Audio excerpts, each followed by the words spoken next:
आजच्या समारंभाचे प्रमुख पाहुणे संजय जगताप साहेब आमदार आणि उपस्थित मला नाव माहिती नाही पण प्रमुख आणि माझ्या विंसर कॉलनीचे प्रमुख आणि भगिनी, आजचा दिवस अतिशय फार महत्वाचा आहे.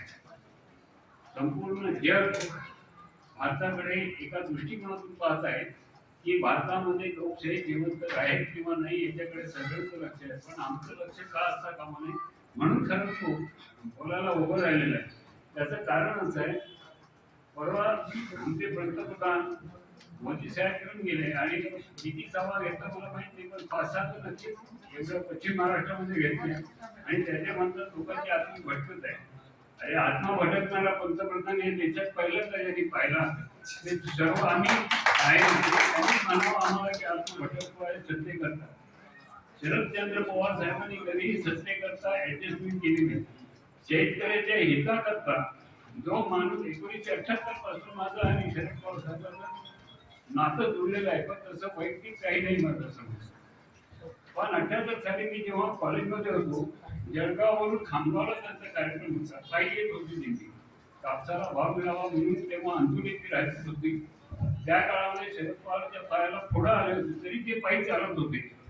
असा एक तरी मुख्यमंत्री या देशाने पाहिला का, हे माझा प्रश्न आज आहे. ज्या संसदेला त्यांच्या पोटी जन्मले त्या सुप्रियाताई सुळे, शरद पवारांच्या लाडकी कन्या, आज त्यांना सोडून त्यांचाच भाऊ बाहेर पडला आणि मला पेशवेच्या विश्वासरावांची आठवण झाली. काका मला वाचवा, अशी वेळ दादावर आल्याशिवाय राहणार नाही.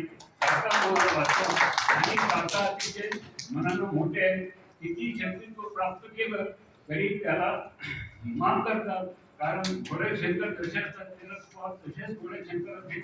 सर्वांना पावणारे व्यक्तिमत्व आहे. आणि शरद पवार जेव्हा कृषी मंत्री झाले तेव्हा मी दिल्लीमध्ये होतो साहेब. दिल्लीमध्ये कृषक भवनला मी विचारलं, इथं कृषी मंत्र्याचं काम कसं आहे. एक सुद्धा फाईल सहीशिवाय रिकामी राहिले नाही असं तिथल्या सेक्रेटरी यांनी मला सांगितलं. तुमचं कसं काय, हे एवढं काम कसं करतं, सगळ्या फाईल.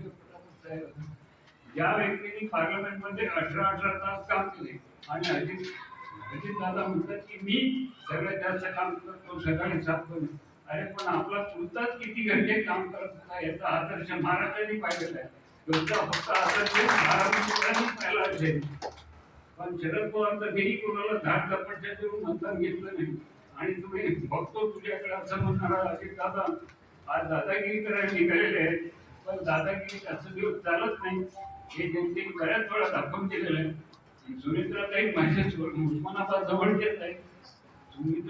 सुनेत्राताईंना मी काही बोलत नाही, कारण त्या आमच्या बहिणी आहेत आणि ह्या पण आमच्या राजकीय मायाची माणसं नेहमीच गरजेचा आदर करतात आणि भरभरून त्यांना आनंद देतात. हे न विसरता कामा नाही. आणि मला माहिती आहे याच्या निवडणुकीमध्ये ज्यांनी आपले 3 टर्म पूर्ण केलं प्रचंड बहुमत आहे जिंकून. तुम्ही त्यांचे उपकार विसरणार नाही. मतदार सुद्धा अजून प्रचंड मताधिक्य त्यांना निवडून देतील आणि सुनीत्राताईंचं डिपॉझिट जप्त करतील अशी मी आशा बाळगतो. कारण संसद रत्न म्हणून ज्यांनी किताब मिळाला 3 वेळा, तो एवढा सोपा नाहीये. पार्लमेंटमध्ये भांडणाऱ्या बायका आम्ही पाहिले, भांडणारे खासदार आम्ही पाहिले, एकमेकांचे शर्ट ओढणारे पाहिले.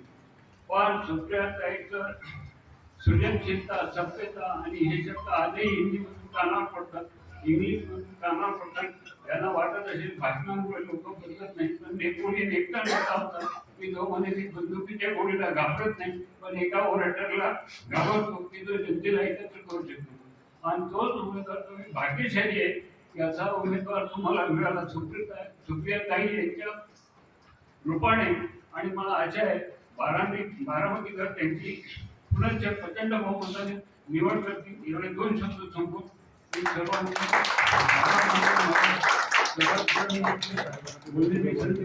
दिली त्याबद्दल मी सर्वांचे आभार.